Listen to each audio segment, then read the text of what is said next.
Hi, I'm Jennifer Hill, and I'm so happy to have you back here with us again for another conversation for synchronization with Dr. Julia Ivy. We are embarking upon this conversation of what is synchronization. And in this special series, we're going to explore the many different ways that synchronization could be applied. In today's episode, we're going to explore the idea of synchronization in neighborhoods. But in future episodes, you're going to be able to look forward to topics such as synchronization in the workplace, synchronization of aligning yourself, whatever your spiritual or religious principles might be, synchronization for veterans, immigrants, the list goes on and on. So today, Dr. Ivy, can you start off by sharing with us a little bit about, if anybody missed our first episode, what synchronization in a neighborhood might be, and then we can discuss some of the examples of that and some benefits of it. Perfect. Thank you again. Thank you for having me here, and thank you for your wonderful questions. So what is synchronization for neighborhood? If you look at the neighborhood, every single neighborhood consists of people who live there, right? And for organizations which operate there, which might be local businesses, local churches, daycare facilities, or neighborhood associations, for instance, non-profit organizations. So when people, individuals, and these organizations synchronized with each other naturally, it's a wonderful place to be. And in many small towns around United States or around other countries where the same kind of type of people live again and again for generations, this synchronization happened for generations. Until a new group of people moving in this neighborhood, kind of like a different group of people, which are not naturally synchronized because their vibe is different. Or businesses or organizations move out of this neighborhood, like it happened in Detroit, or happened when a crisis, when businesses have to move out.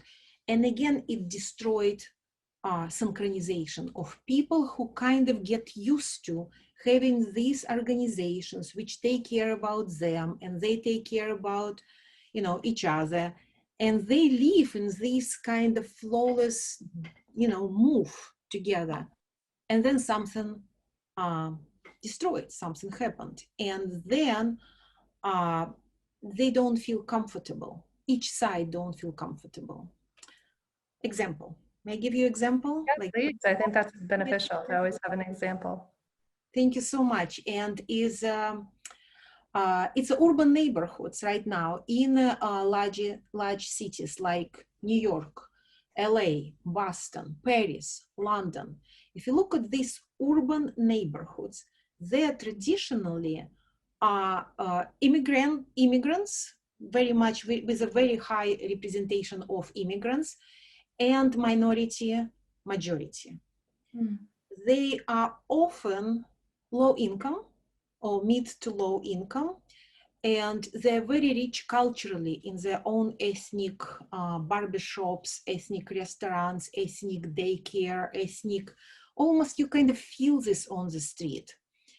And they usually are kind of in close proximity to the city center or have a good transportation system.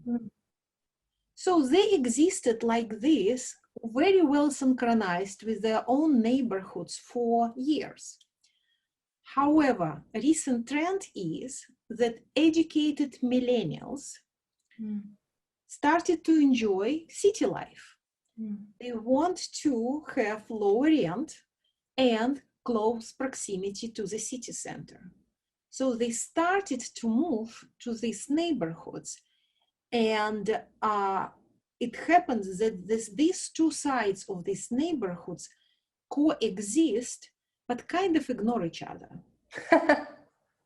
So millennials have their own life. They live in their own apartment, usually buildings, and they usually spend their time in the city center, and they have their own gym, their own, hair salon, their own clubs where they go. And ethnic community exists itself.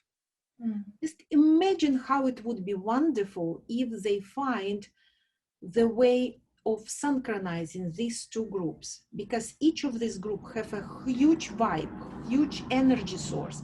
Ethnic groups are beautiful in their energy, in their uniqueness, in their natural and very rich way of doing things. And educated millennials also extremely rich in their passion, in their way of thinking what's going on around, in their way of passion to contribute to the larger good for other people.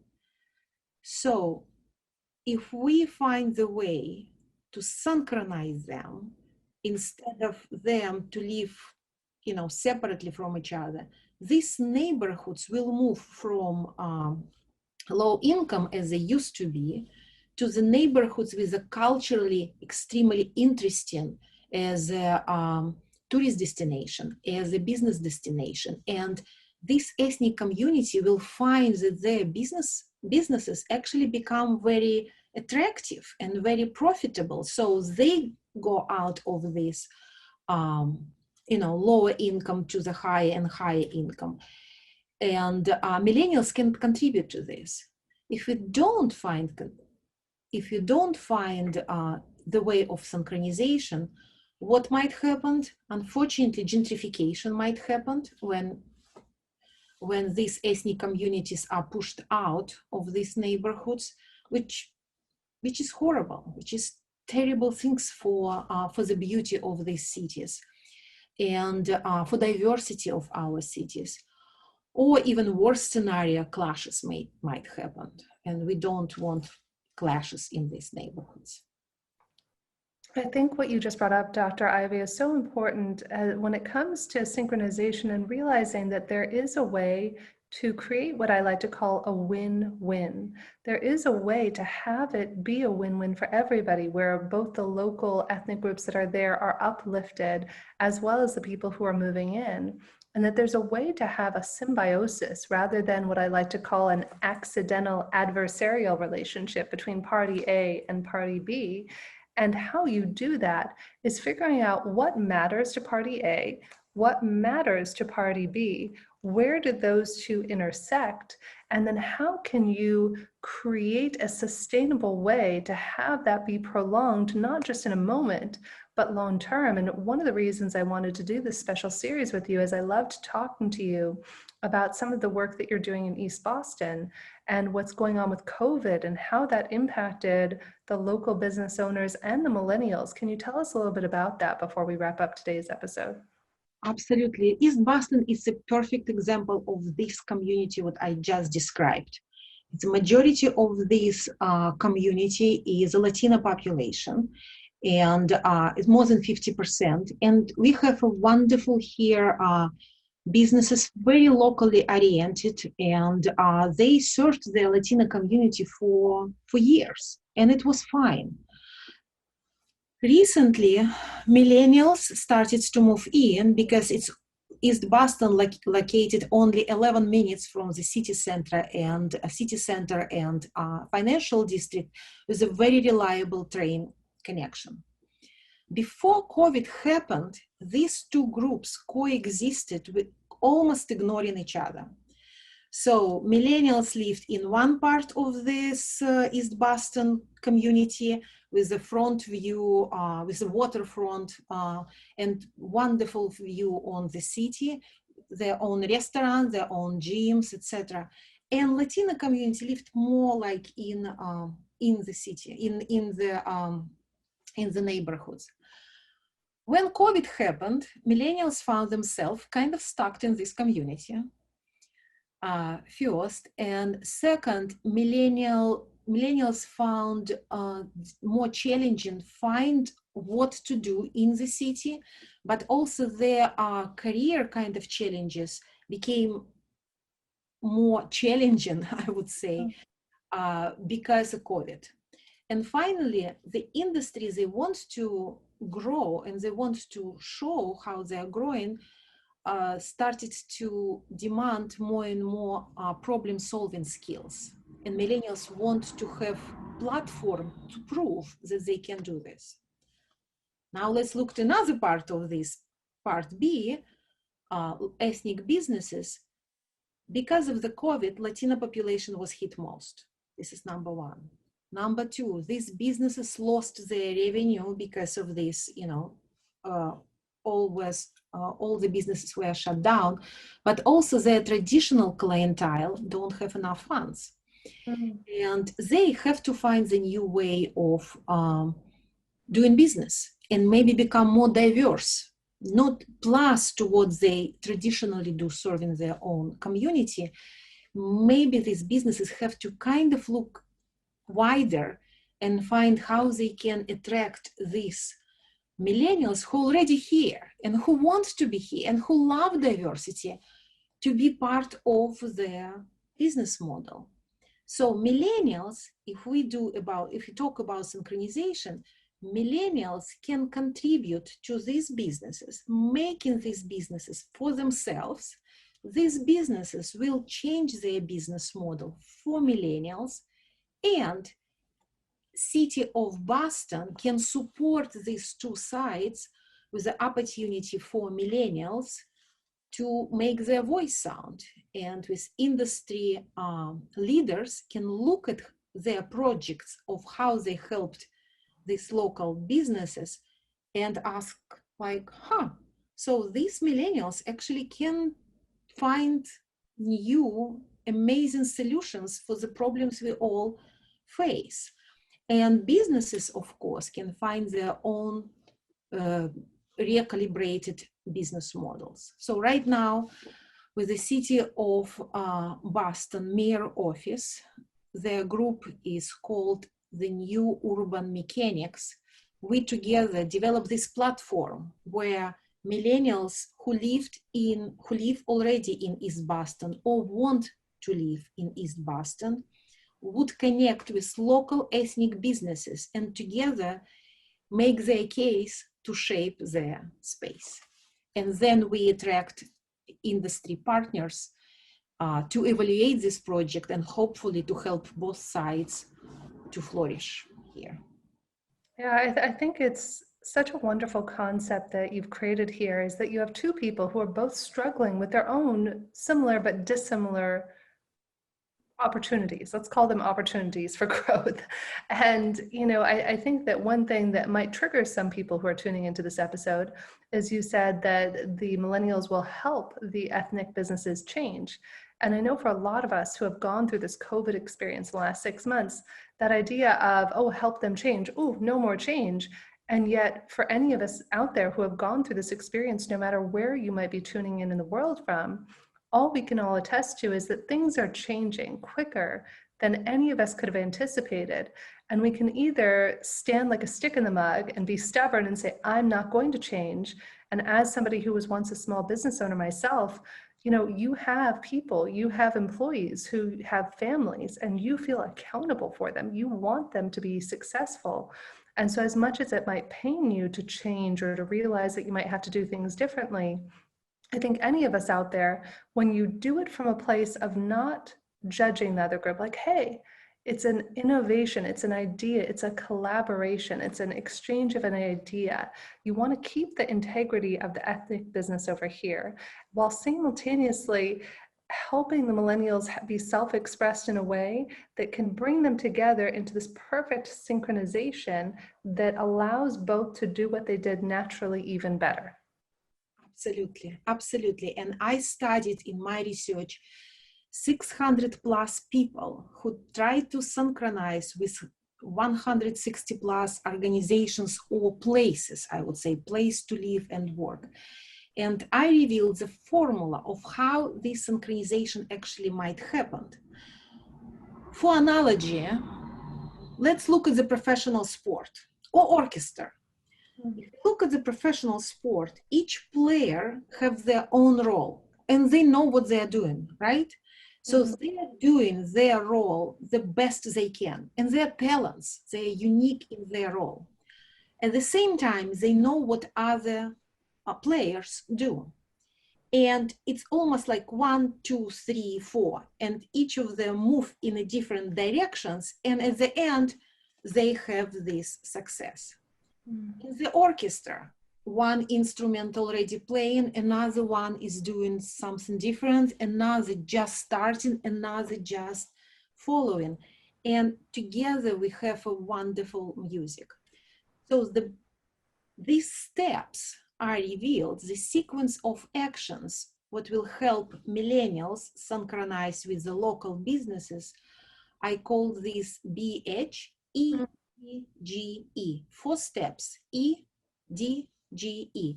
And each of the members, like step E, millennials do their part, businesses do their part. D, develop trust, as you just said, instead of judging each other. Millennials learning these businesses, they telling their stories, and businesses open up for these millennials, their dreams, their culture, their vibe. Then G, generate value. Again, millennials contribute their education, their ideas, their curiosity, their talents, their creativity. And businesses, instead of like feeling defensive, they say, yes, let's do it together because we want you guys, millennials, come to my business. And the last stage, when they excite each other as a, like, as something what they did together as a teamwork. So the teamwork will have this business plus millennials as a team, like exactly like our professional sports celebrate their, you know, the wins, like again win, how together they are, how happy they are, how all the people, their fans around the stadium just united in this huge joy. This is exactly what happened when these millennials, together with business, develop something new, unique, and they present this together to industry partners and to the city of Boston, and they say like, we did it. And this is so cool. And millennials would say, yes, this is my business. It's in my neighborhood. And business say, yes, millennials are my clients and I want them here more and more. This is what BH will let them happen. And BE, it would be the outcome, which is for millennials would be boutique employability, because they send message to the industries that they are problem solvers.